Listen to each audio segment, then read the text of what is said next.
This is Human Warnings. This will be a ramble, and if you don't like the deep end, then go back to the shallow end. Mauler, Patrick Willems, and Objectivity versus Subjectivity. So Mauler and Patrick Willems are these YouTubers who have, I think, at least 100,000, 200,000 followers each. I think Patrick Willems might have, like... Well, let me take a look. Oh, he has 260,000 followers. Mauler is... I really like him. He does extremely long reviews of movies like Star Wars, Black Panther, Game of Thrones. And he works hard on his videos, and he's objective. And he analyzes things. He's very intelligent. Patrick Willems is snotty and stupid. He's like the complete polar opposite. He chooses to like movies, I'm convinced. Like, he'll like movies that everybody hates. And I think he does it just in order to be original. So he'll say that The Last Jedi is a masterpiece. He'll say that Michael Bay's movies are masterpieces. And I'm convinced that he does it mainly because it makes him feel original. I'm going to be going back and forth from Willems to Mauler to subjectivity to objectivity to beauty to art, because they're all very intertwined in terms of the theme of this video. I've been watching Mauler, his critique of the Star Wars The Force Awakens is what it's called. He goes on for 41 minutes about objectivity versus subjectivity. And so I'll bring up a few of his points. Interestingly, about Patrick Willems, he's one of those idiots that believes subjectivity, that art is subjective and art criticism is subjective. I've studied art criticism and argumentation certainly more than Patrick Willems. That guy hasn't studied anything. And it is kind of a dead argument that art is subjective. Nobody says that who has any brains. Everybody knows that art and art criticism is both subjective and objective. It's not just subjective. And the biggest argument against that is that if art was subjective, then nobody could even talk about it. Because what's the point? What's the point of reviewing a movie at all if it's just your opinion and it's just up to, to the observer? Now, this argument that art is subjective destroys art, essentially, because then you'll have somebody saying that dog shit is just as beautiful as a flower. They think that dog shit is beautiful. Now, Mauler says that beauty is subjective, and I disagree with that. I agree with almost everything he says, but I disagree with that. Because, no, a flower is objectively beautiful, and dog shit is objectively ugly. Period. Which is not to say that that Leonardo da Vinci couldn't make a painting about dog shit beautiful. But it's not the subject that's beautiful. It's the form, it's the brushstrokes that are beautiful in his paintings. That's why you can have an artist like Caravaggio who can paint decapitations and grotesque things, and they're still beautiful. Because it's the form that he uses that creates the beauty. And that harkens back to my theory that it's the form that is beautiful. The subject is just there for communication. People can relate to the picture of a woman, the Mona Lisa. But that's not where the beauty lies. Now, Mauler goes on for a good 15 minutes about people using the phrase, "it's just my opinion," to back out of things when they're not being logical enough, or when their logic fails. Well, it's just my opinion. And I agree with all of that. I don't think I ever really say it's just my opinion, because it goes without saying that it's my opinion, right? A month ago, I trashed the movie Avatar, and someone commented and said that I was being too harsh. And I said, well, I haven't seen it in 20 years. I only saw it once, so I'm hardly an expert in Avatar. It's just my opinion. And the thing is, why am I allowed to say it in that case? Well, because in that case, I was saying I might be wrong. Like I said, I'm not an expert in Avatar. Maybe I'm wrong. Maybe it was a great movie. That was just my impression when I saw it. I mean, I guess that would be the difference between people like me and Mauler and some moron like Patrick Willems. I can admit that I'm wrong. Often. And I encourage people to point out when I'm wrong, because ultimately I'm actually looking for the truth. It's kind of like science, where scientists want to prove every idea wrong. That's what their job. To debunk, like if you say the world's flat, a scientist would love to see proof of that. They would love to debunk the idea that the world is round. It's just that there's no evidence. Every scientific theory goes under intense scrutiny. That's why science is such a great thing. And an art critic is something of a philosopher, and it's not altogether too different from science. Any good art critic wants to hear the reasons why The Last Jedi is a good movie. And I watched Patrick Willems' video about why The Last Jedi was the best Star Wars movie since Empire Strikes Back, but he didn't have any good points. He just basically insulted people who don't like The Last Jedi. And I don't think he had no solid logic behind his love of that movie. And this is where I draw a distinction between art criticism and just being an art lover. If you say, I loved that movie, I really enjoyed it, that's fine. That's subjective. You're allowed to enjoy something, and you don't have to explain why. You don't have to defend it to anybody. You're allowed to like something. But when you say that was good, it was a good movie, then you're engaging in art criticism, and that's when you have to back things up. I love all sorts of things that I know are garbage, like shitty horror movies. I even like Britney Spears songs, but I always say I don't respect them. I like them, but I know they're garbage. They're junk food. They're bad for you, I believe. I just enjoy them. And when it comes to people who praise pieces of shit like The Last Jedi, I'm not even hearing any... Like, if they really love it, even if they're not saying it's good, but they just really liked it, they don't bring up any great memorable scenes that they loved or why they loved them. So it makes me doubt that they even loved it. And if you just love something and you don't know why you love it, then you don't really need to talk about it, because you can't explain it to anybody. It's like explaining a dream that you had to somebody. It's the most boring thing in the world, listening to it. I can explain why I love shitty horror movies, and I can explain why I like some Britney Spears songs. In the case of Britney Spears, it's because she's got like 5 writers that are really good writers, songwriters, and it's perfectly crafted pop garbage. But it does have clever melodies. It does have clever lyrics. It's cleverly made shit. It's intentionally pushing all your buttons so that you enjoy it as much as possible right away, but then you never want to hear it again after. Like, it has no longevity. Just like that movie, what the hell's it called? That movie Crash, that was made by the same writer that did $1 Million Baby, and I forget his name. He used to be a Scientologist. Yeah, by Paul Haggis. When I first saw it, it was going on. I was on a date with a girl and we watched it, and I was just making fun of it the whole time. This is the stupidest movie. It's not pointing out any lessons on racism. It's just because it's supposed to be all about racism. It's not showing that racism is bad. It's showing that how stupid these characters are who are racist. They're not making mistakes because they're racist. They're making mistakes because they're idiots.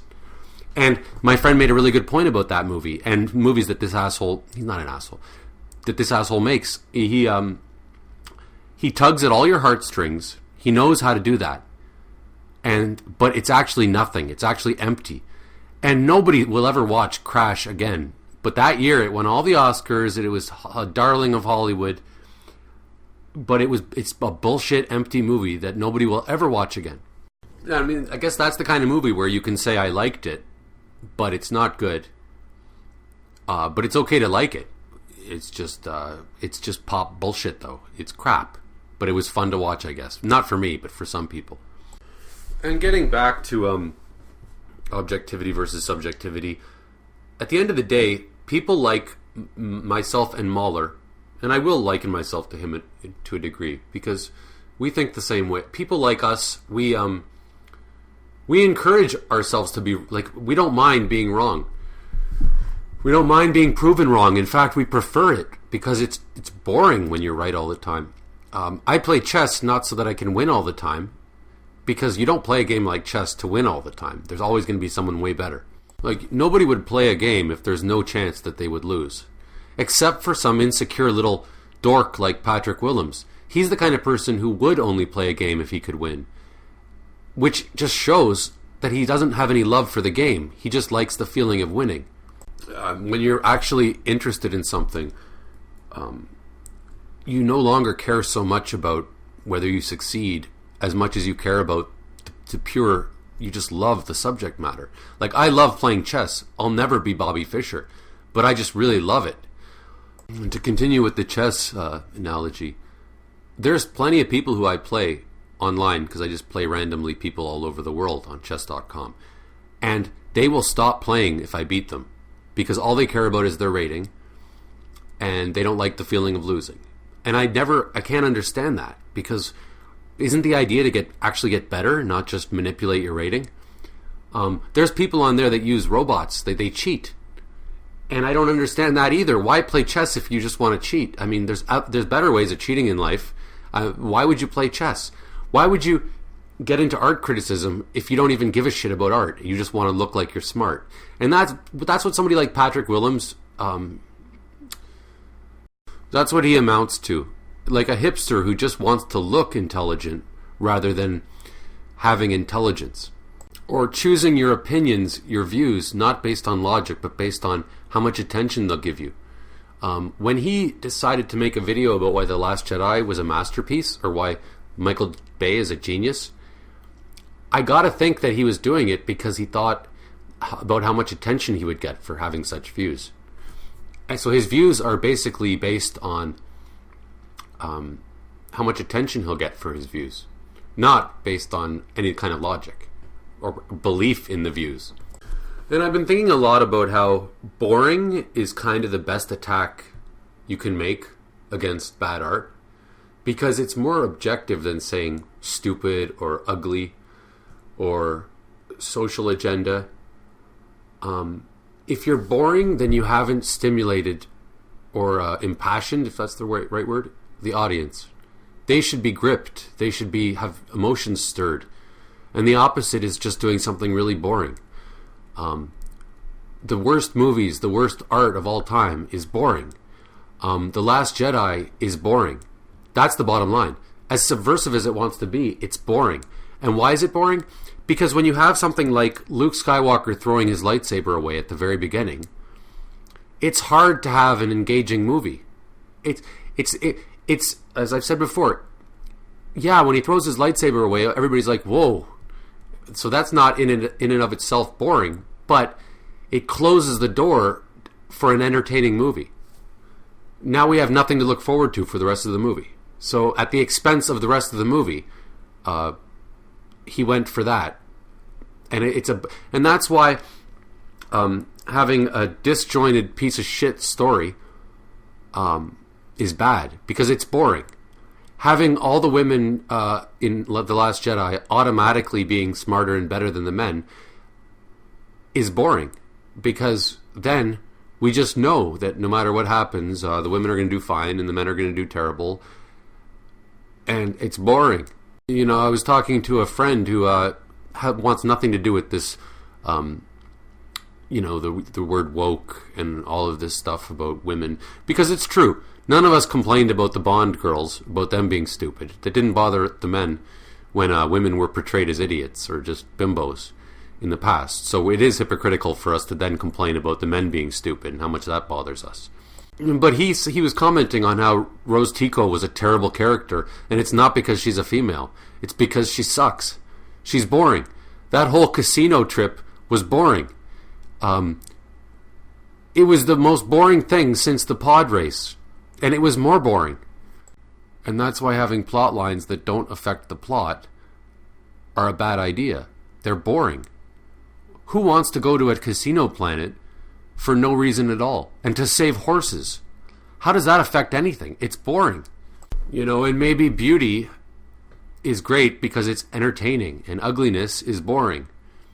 So maybe we can just get away from talking about beauty and ugliness in movies. And just like beauty and ugliness, boring and entertaining are not subjective. That's objective. You can't have a 2-hour movie where somebody's just watching paint dry. There is no debate about whether that's boring or not.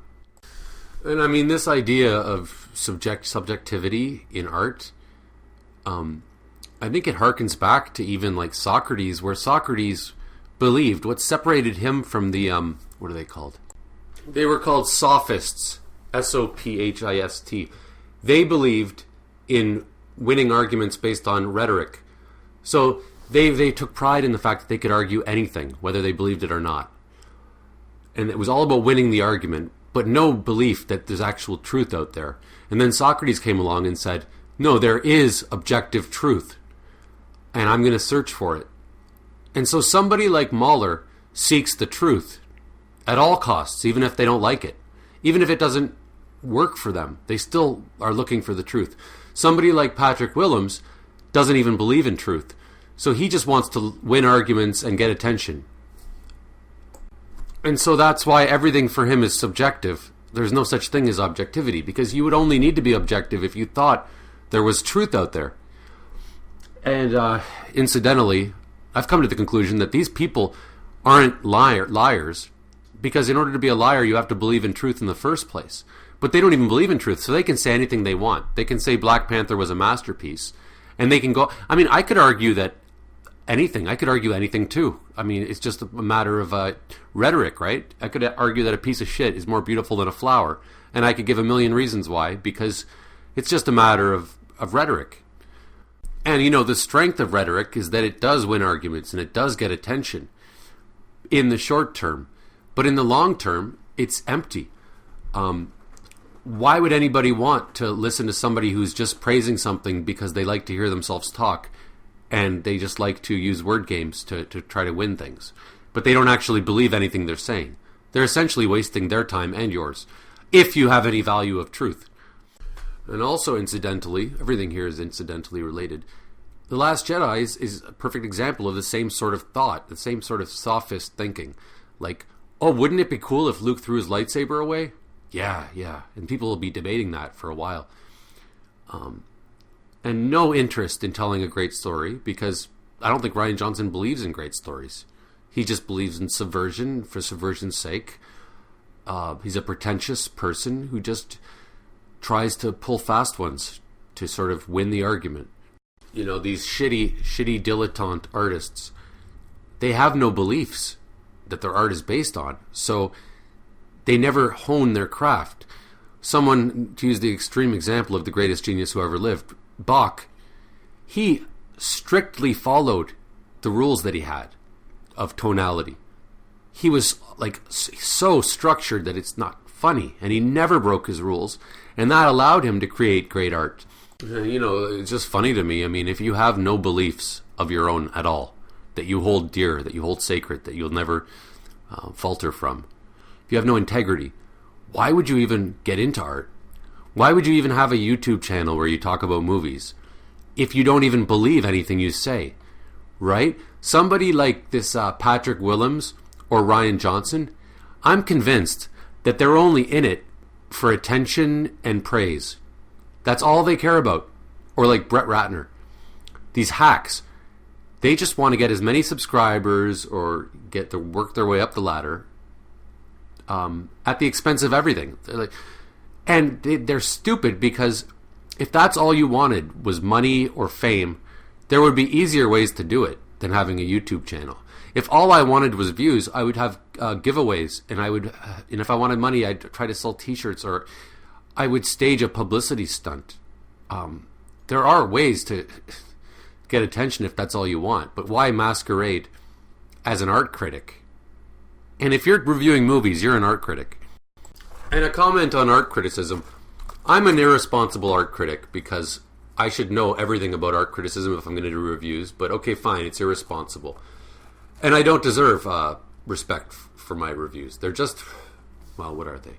The irony is I know more about art criticism than most movie critics. Well, at the end of the day, I'm not trying to be a great art critic. If I learn the yo-yo, it doesn't mean I'm trying to be the world's best yo-yo player. I guess it's okay to do reviews of movies, especially if you're willing to be wrong and admit that you're wrong when somebody points it out to you. I do think I make good points. Maybe I'm not the worst film critic. Anyways, it's a pretty widely held belief that art critics are some of the most important people It's one of the most important jobs a person can have, because art critics are there to inform the masses about, what the good art is and what you should check out. If it wasn't for art criticism, every idiot would listen to Britney Spears and just listen to the bottom level shit. The art critic comes along and says, no, that's crap because of this, and what you should listen to is Bach or Mozart. So they help to tell you where the good shit is, where the gold is, especially when you're not an expert, right? Like if I want to go to the ballet, I don't know anything about ballet, and it's good to have an art critic there to say, no, that's really good dancing for this reason. I guess the same reason why you've got like a sports commentator to tell you, oh no, they just did this, and this is why this is good, and this guy, this football player, he just broke his knee, and look at this, he's still playing. Yeah, so in my opinion, artists are the most important people in the world. They shape the entire world. They carve it up. They make it the way it goes. They make it the way it is. They're more influential than scientists. The Iliad, right, the first great book, shaped the entire culture. Dante's Divine Comedy shaped the whole culture. And art critics get a very bad rap. People, oh, you're just a critic. No, it's a very important, wonderful job when it's done correctly and responsibly. It's just people like this Patrick Willems who turn it into a joke. They make it into a mockery because they do it irresponsibly, and they just what they're doing results in just name calling and rhetoric. Yeah, an analogy would be like meditation and yoga. A friend of mine studied yoga very early on, and he said yoga is just stretching. But when these idiots go around saying that there's something spiritual involved in it, it makes it look stupid, and that's why people roll their eyes when they hear the word yoga. And that's what you think airheads are the ones, because they are the ones, because they think that it's something that it isn't. And same with meditation. People roll their eyes about meditation because pop culture has distorted it and turned it into bullshit. Just like Oprah Winfrey, like she destroys everything that was ever good, like by having like that fake Deepak Chopra, or the guy that created transcendental meditation. Well, you would roll your eyes when you see how they've turned it into pop garbage, where housewives are just reading books about how to discover your inner chi or whatever while they're doing the laundry. They're just like half-assing it, right? They're not paying attention to the fact that there's people who will meditate 20 hours a day with no food for like 30 years. And at the end of the day, somebody like Patrick Willems is, because he's subjective and he just resorts to name calling and dirty tricks and cheating to try to win arguments. As a result of that, I will attack him in similar ways. When I deal with somebody like that, I'll be like, well, you're just ugly and short and skinny, and no girls like you, and that's why you're bitter and you're stupid and nobody loves you. Because someone like him is inviting that kind of fight. And so, fine, game on. You're an ugly little dork. Nobody loves you. You know that you suck. Your life is meaningless, and you know it. You hate yourself. And all you want to do is get attention, and you want to be a bully because you were always a nerd. Whereas someone like Mauler, I'll actually pay attention to what he's saying, and I'll actually think about what he's saying, and I'm actually appreciating what he's doing. I mean, I think one of the first things you learn about argumentation is that in order to have an argument, both parties have to want to come to an agreement. They have to both be seeking and willing to be wrong. But Patrick Willems is not willing to be wrong. He just wants to fight dirty and kick you in the balls. That's another fundamental difference. Mauler welcomes being wrong. He wants to be proven wrong. He's totally cool with that. In fact, he'd love it if somebody illustrated how he's wrong, because it would help him learn and get better. Someone like Patrick Willems is terrified of being proven wrong, and he actively goes out of his way to make sure that doesn't happen. And don't get me wrong, it hurts when I lose at chess. It hurts my self-esteem. It hurts when you get proven wrong.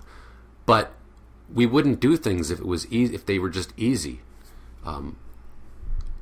Anything worth having requires suffering. That's how you learn. And another analogy, when people say things like, "Oh, well, you're taking it too seriously. You think too much." Well, that makes me thoughtful. Oh, it's just a movie. Who cares? It was fun. Who cares? you're overanalyzing. Well, it's like the analogy I use is if I'm going to go play tennis with somebody, and we'll play tennis at 10 a.m. I show up at 10 a.m. They show up at 10:30, and there was bad traffic, so they're half an hour late. Then they, instead of hitting the ball, they just sit on the ground and they say, "Well, I'm tired right now," or they don't put any effort in, and it's like, well, then why did we even come here? Why did we even? If you're supposed to put effort in. Why would anybody do anything if they don't put effort in? You should put some kind of effort in. But this Patrick Willems puts no effort in. He's just trying to go on, get attention, be as much of an asshole as... Yeah, and it's like, why would you even bother then, And the answer is that he's a dilettante. A dilettante is somebody like a jack of all trades who doesn't really get good at anything, but gets a little bit good at everything. So it's a guy that gets a yellow belt in karate so that he can impress people that don't know karate at dinner parties. And then when someone with a black belt comes to the dinner party, the yellow belt politely finds a way to leave. Because they don't really care about karate, they just care about impressing people. Because that's how little they care about the subject they're talking about. Patrick Willems doesn't give a shit about the subjects he's talking about. He just wants to impress people and get subscribers. And it's like, I actually said this before, I saw it on The Simpsons. It's like, in the Homer, when there's like a robot, and Marge says to him, "See, that's why your robot didn't work." I forget exactly what happened in that episode, but it's like a kid who thinks that he's making a robot, so he gets a cardboard box, and with a magic marker, he writes a face on it, draws a face on it, and then he glues some batteries to the back, and he expects the robot to work.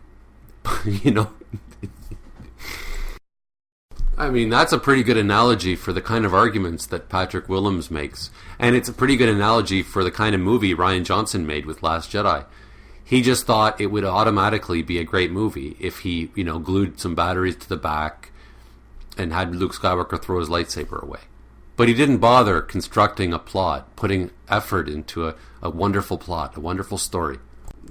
And, Rian Johnson's reaction to The Last Jedi failing is the same as a little kid who starts crying when his robot didn't work. He didn't start walking around and talking to him. Anyways, that's about it. I really appreciate Mauler. I don't always agree with him. He can be annoying, but he puts real effort into his videos. Like, he's got a 2-hour one about Captain Marvel, and he's constantly working out his ideas. It's all very well done, and it's so encouraging that he has like 200,000 followers, because it tells me that quality does get recognition, not just some asshole like Patrick Willems who's going for shock value all the time. The guy's basically Rian Johnson. I mean, one thing I disagree with Mauler is his idea that plot holes are bad. I think everything, any movie has to have plot holes. Otherwise, it's just it's too realistic and the story can't be engaging. There's plot holes in any great movie. It isn't the plot holes that are the problem. It's the fact that maybe there's too many plot holes, or the plot holes are, they don't work in accordance with the story. They don't further the story. Or that the plot holes aren't clever. No, I'm not sure. This might not withstand scrutiny, but it still is I think it's a potent in terms of thought-provoking. Hamlet, right, which is known as the best book ever written, begins with the ghost of his father telling him to go do something impossible. You have to kill, your uncle, and he's king. Now, this is ridiculous. First of all, ghosts don't exist. Now, that's never addressed. How is it possible that you're a ghost? Is that a plot hole? I think so. I mean, it's illogical. And then he's asking him to kill his uncle, which is also somewhat impossible without him getting himself killed. So my attitude is, I don't give a shit if it's a plot hole. What a wonderful plot hole. What a wonderful way to start. What a wonderful Deus Ex Machina to start a story, because now everything's going to happen. It engages every plot. What a wonderful way to start a story. And it's illogical. And it's like right off the bat, okay, well, it's a ghost. So now you just have to go with it. And like the Avengers, Infinity War, and Endgame, those movies are rampant with plot holes. Here, I'll list some of them. But what I'm saying, though, is that doesn't matter because it's well done. And the plot holes, well, the plot consistencies outnumber the plot holes, first of all. Secondly, the plot holes are the whole reason the thing is possible. Okay, so here's a list of the plot holes in Infinity War and Endgame. First of all, Thanos wants to destroy half the universe. Well, that can be repopulated in one generation, so his plan doesn't work at all. It's the stupidest plan ever. 2, how does Thanos know where every Infinity Stone is? That's never addressed. 3, why has he waited up till now to get the Infinity Stones? I'm going to stop numbering them because it stifles my thinking. I mean, those movies don't even go 1 minute without a plot hole. But I'll list like 30 just for the sake of it. Okay, why does Thanos kill Heimdall and Loki, but not Thor and Bruce Banner? Why does Heimdall send Bruce Banner, Hulk, to Earth and not Thor? Why does Thor bang into the Guardians of the Galaxy ship when the galaxy's so huge and there's like a 1 in a billion chance of that happening? Even though they're going to the area where the ship was destroyed, it's still a 1 in a billion chance that Thor floating around would land on the ship. How does Doctor Strange know that Iron Man, Tony Stark, and Pepper are walking in the park? How does he know to show up right there?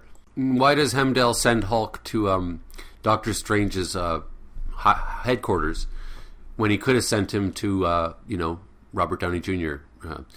Why would he pick that? Why doesn't Hulk want to come out anymore? That's never explained. Oh, when Vision gets stabbed, how does it nullify his ability to phase? At the end, how is it that Captain America stands a chance of overpowering Thanos, like he's actually, fighting him with both his arms? It's like an arm wrestle. When his powers are minuscule, his strength is minuscule compared to the Hulk. Oh, that's another ongoing plot hole. That's like 100 right there. How everybody's powers can grow or shrink depending on what the scene needs. Yeah, how is it that they're almost able to take down Thanos when he's got all 6 Infinity Stones, but they have such difficulty against him when he's got none in Endgame? How can they remove the Mind Stone from Vision and say that he might still be able to survive without it, when it's kind of like his entire source of power?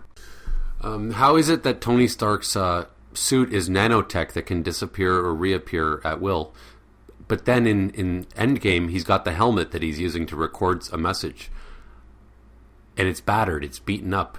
I thought this thing was just like, why can't it repair itself? I mean, it repaired the stab wound to his fucking abdomen, and it can't repair the helmet? How does the helmet detach if it's all nanotech? How does Brie Larson, Captain Marvel, find Tony Stark in the middle of space in Endgame?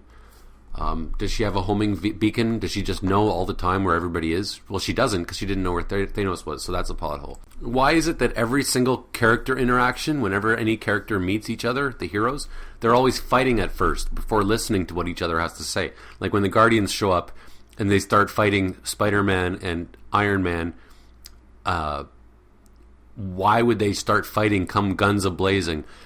This is an ongoing plot hole that exists in the first Avengers movie and basically every single one of these collaboration movies. They're always fighting first. Why? Because it engages, right? People want to see Thor fighting Iron Man and fighting Captain America. But there's no reason why they wouldn't have talked it out, so that's a plot hole. How is it that Captain America and Black Widow are needed to save Scarlet Witch and Vision, when Scarlet Witch has 1,000,000 times more powers than the two of them combined and multiplied by 1,000,000? Well, and that's just tying into the whole thing, the 1,000,000 plot holes where everybody's powers just change whenever convenient. Captain America is the weakest of all of them. If Thanos wiped out half of the universe, why is it that almost every single Marvel character died? Not half of them, almost all of them. Oh, how is it that Thor, now that he's got his big axe, how is it that he's able to almost kill Thanos at the end of Infinity War with his axe, Yet in Endgame, he's got his axe and he's got Mjolnir, and he doesn't stand a chance. Oh, and here's one of my favorites. When Captain Marvel appears at the end of Endgame, her first appearance at the end is she goes all the way through Thanos' huge ship, destroying it. She just goes right through it. And then she lands on Earth, she gets the gauntlet, and Peter Parker says to her, I don't know how you're going to get through all that army. It's like, wait, how are you going to get through the army? That would be easy compared to going through the whole ship and destroying it. In Endgame, why did they go to those specific points in time to get the Infinity Stones when there were much more opportune times to do it? How does Tony Stark discover master time travel in like one day? Just because somebody brings it up to him and then he just does a little bit of homework and he's got it all figured out.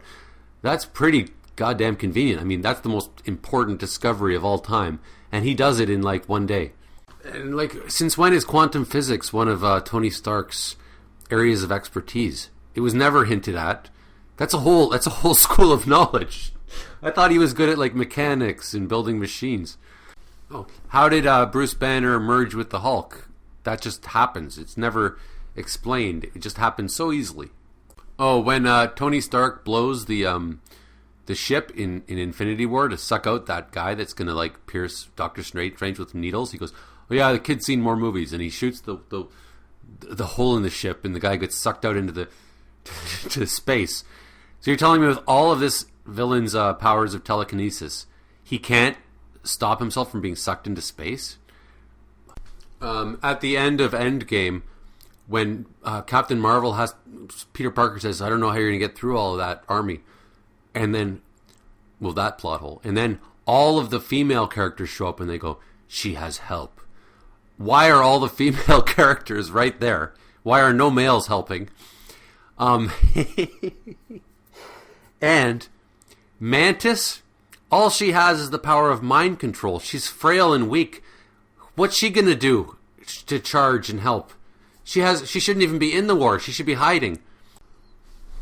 Oh, when after they bring everybody back and everybody comes through the Doctor Strange portals, all the characters, like Black Panther, when they come back from the dead, how is Pepper there? How are certain characters there how did all the Doctor Strange people, how did they know to recruit them all? Why would they go to Pepper Potts and say, here, come through the portal? How would they find the Wasp and bring her back? It's really ridiculous. And how is it that they all show up at the same time? Wouldn't it be different times? Like, we don't have the Wasp right now, but first we have Black Panther. Let's send him over, and we'll keep recruiting. We'll keep going for it. They all show up at the same time. And before Falcon shows up, before he's even through the portal, he says, hey, Cap, to your left. Meaning, like, look behind you. But how does Falcon know what direction Captain America's facing and where his left is? He hasn't even come through the portal yet. I'm going to keep going because I'm fighting hemorrhoids right now, so I'm just going to waste some time, make more plot holes, point out some more plot holes. Where did Valkyrie get her flying horse from? We never saw any evidence that they existed anymore. Maybe they could have showed the horse in the stable earlier on. Oh, when Iron Man takes the 6 Infinity Stones off of Thanos and just puts it on his hand, he doesn't even require an Infinity Gauntlet. There's like a million problems with that. First of all, I thought you needed an Infinity Gauntlet in order for it to work. Secondly, even touching the Tesseract when it was a cube sent the red, the skull, sent him to another universe. Robert Downey Jr. is able to hold all 6 of them and nothing happens. It's okay. So you never needed the gauntlet. And Iron Man's snap, when he does the snap, well, it almost killed Thanos and it destroyed Hulk's arm, but yet Iron Man is able to survive a little while after the snap. At the end of the movie, if Steve Rogers went back in time to relive his life with Peggy, that would change the course of history because he now is in our history because we see him as an old man. Furthermore, he would have had to avoid helping all those years. If Gamora and Black Widow died from the fucking in search of the Soul Stone, why is it that Gamora can come back but Black Widow can't?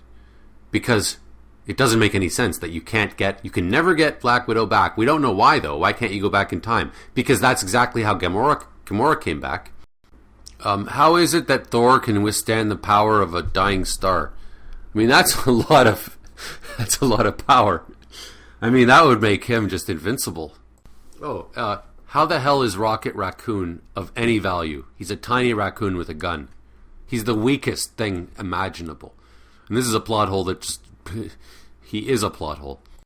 How is it that Hawkeye and Black Widow are of any use to anybody? They're just humans. They have no powers. I mean, how good could you get at martial arts that you would be of any use to Captain America or Iron Man or the Hulk in comparison? Why did Thanos destroy the stones, leaving himself vulnerable to being killed, allowing them to formulate their plan? How did he not know that time travel is possible? They might be able to go back in time and get all the stones and undo everything. How did he not know that the snap can be undone?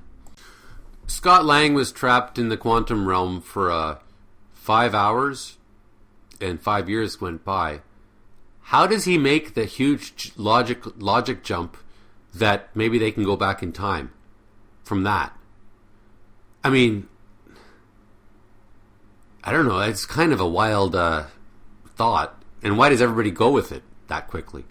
In Infinity War, I think during the fight between Tony Stark and Thanos, Thanos is hitting Tony Stark with the Power Stone, like he's shooting energy at him, and Tony Stark is able to like defend it with his Stark technology. But it's the Power Stone. It would just go right through anything, right? It's the Power Stone. Thanos used the Power Stone to punch Captain Marvel, and it knocked the shit out of her in Endgame. But yet Tony Stark can repel the Power Stone with his armor.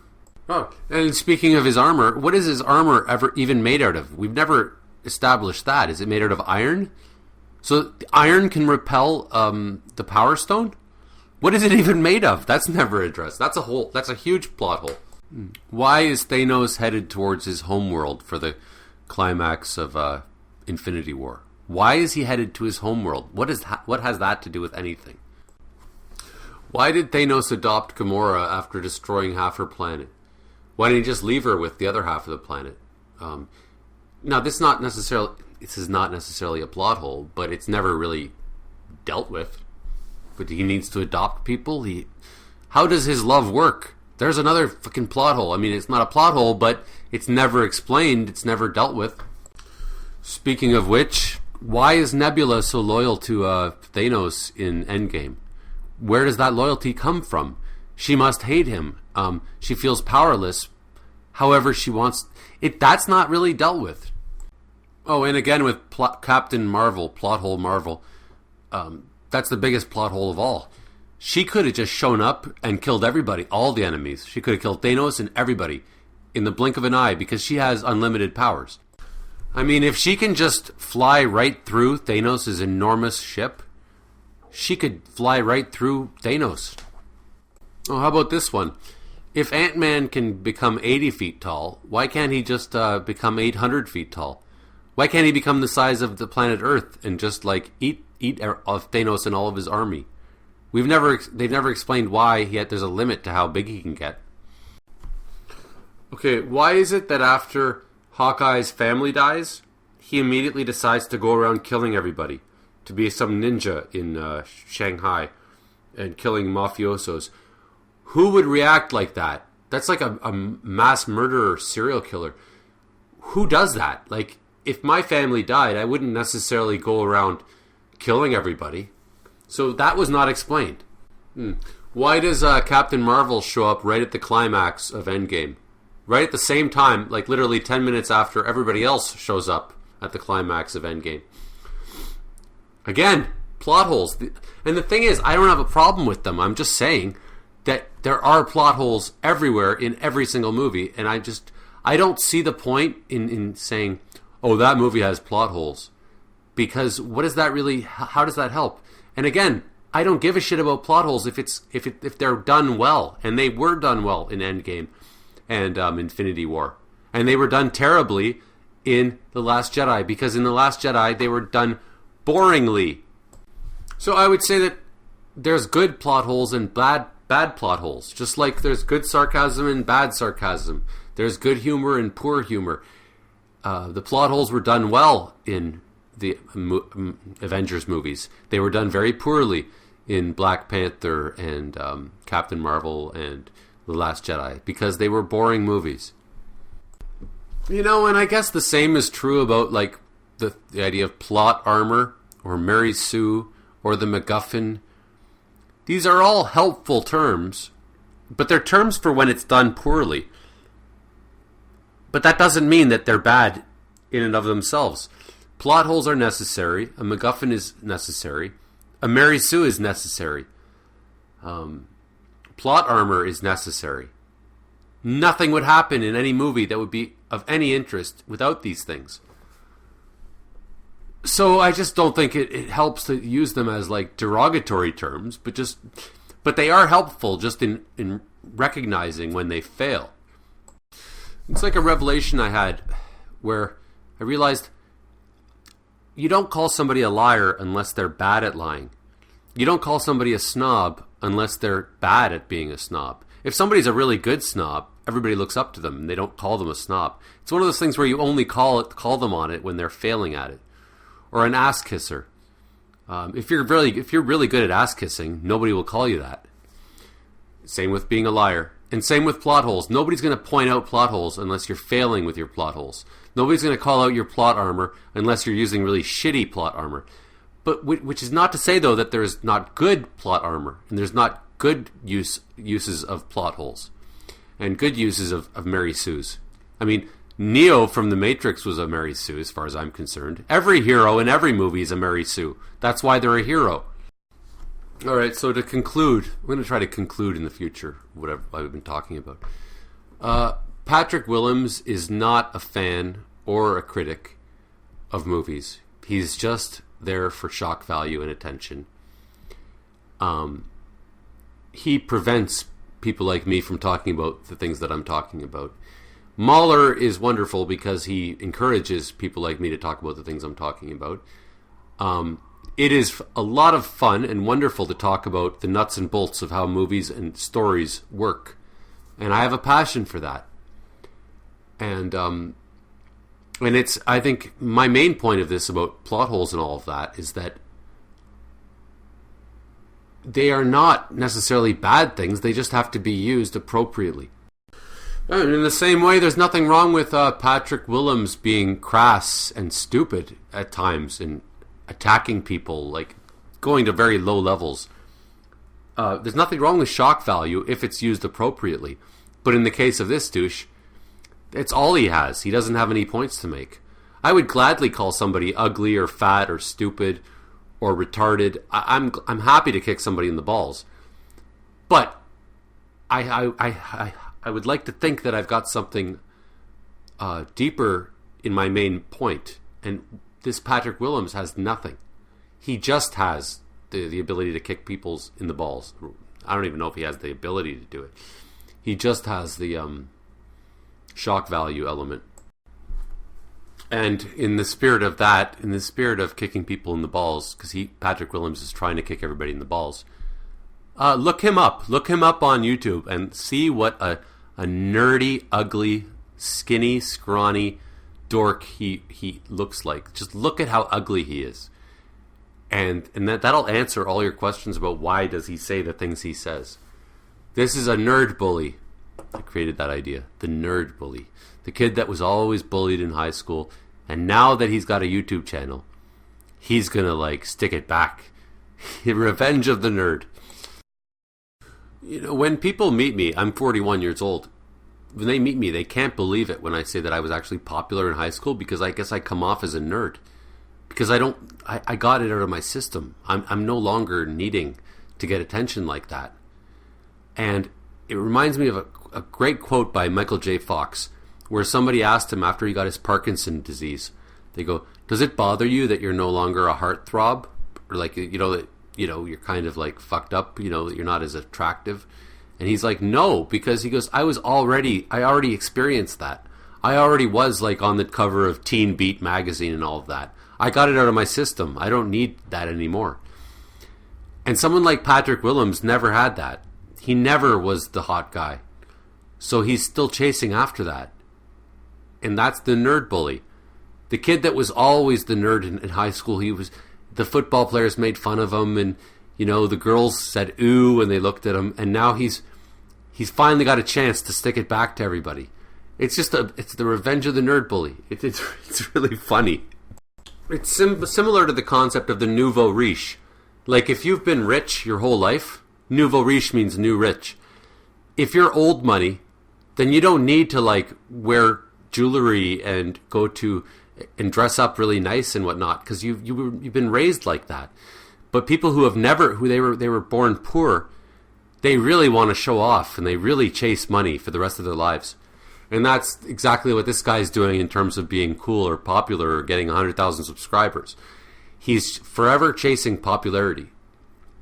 And it's juvenile. And it's sad. It's too bad. Or like a guy that's never had a hot girlfriend. He'll always be chasing that. And that's what this little douche, this little dork is doing. And check out Mauler, a child after my own heart. Way to go, buddy. If you like gays, click like. If you like blacks, comment. If you like women, click notification bell. If you like gay women, subscribe. And if you like gay black women, Patreon, Human Warnings, give me money.